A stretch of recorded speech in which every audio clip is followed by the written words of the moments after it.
In 2019, gender equality had come a really long way. We had people making inroads all over the world, fighting for equal rights in Sudan.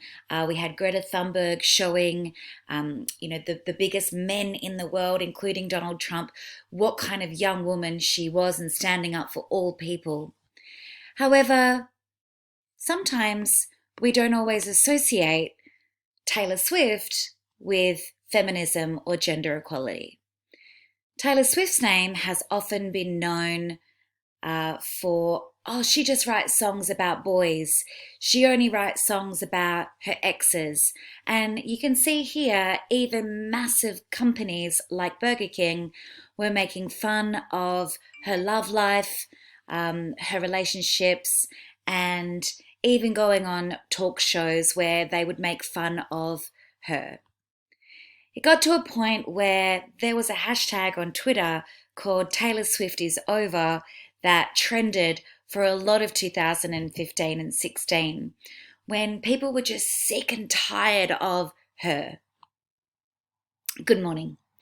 Today I'll be talking about what I believe is a protest song, The Man, which was released as part of Taylor Swift's 2019 album called Lover. Prior to this, Taylor Swift had been being mocked in the media for always writing songs about love and her boyfriends and things that she was going through, as if a woman's experiences were not important. We can even see that, TV shows were making fun of her lifestyle and the way that she decided to write music. After a massive feud with Kanye West, Taylor Swift decided to take a few years off, but in 2019 she came back with this song called The Man. And I believe that this was her protesting the way that why can't she write songs about love? Why can't she write songs about what goes on in her life without being mocked? Why is it that other male artists like Bruno Mars or DJ Khaled can have songs about heartbreak or love or relationships and no one seems to have an issue? My first favorite quote, or one of my first quotes that I've chosen, was I'm so sick of running as fast as I can, wondering if I'd get there quicker if I was a man.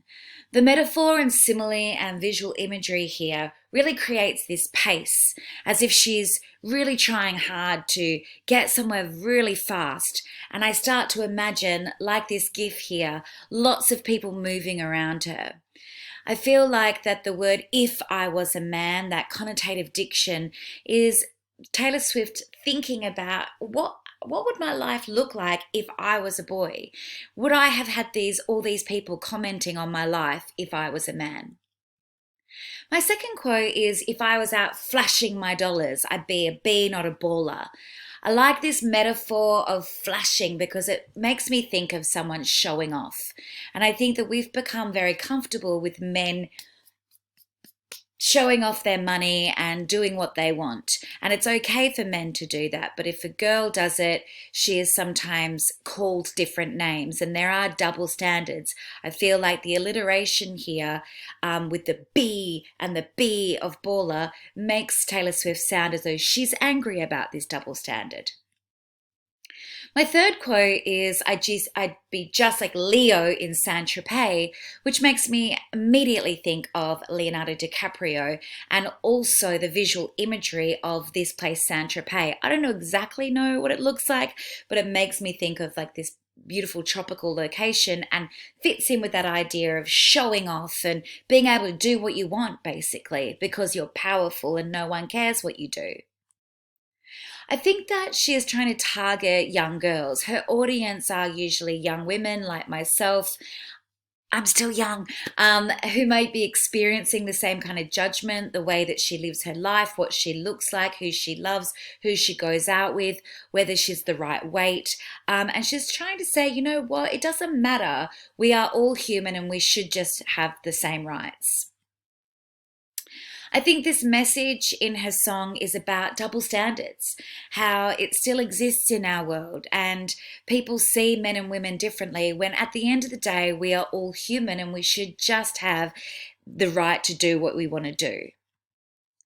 I think that this song, it's not very old. It was only released, 4 years ago.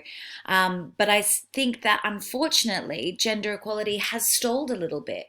We have seen a lot of things going on in the world, like in Iran or Afghanistan or even in America, where gender equality has almost taken a step backwards.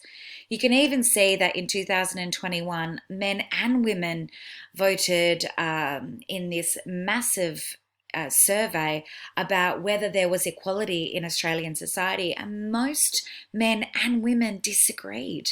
This was only in 2021.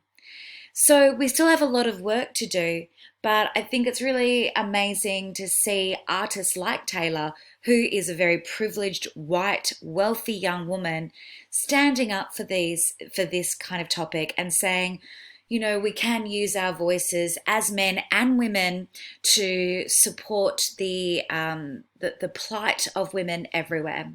Thank you.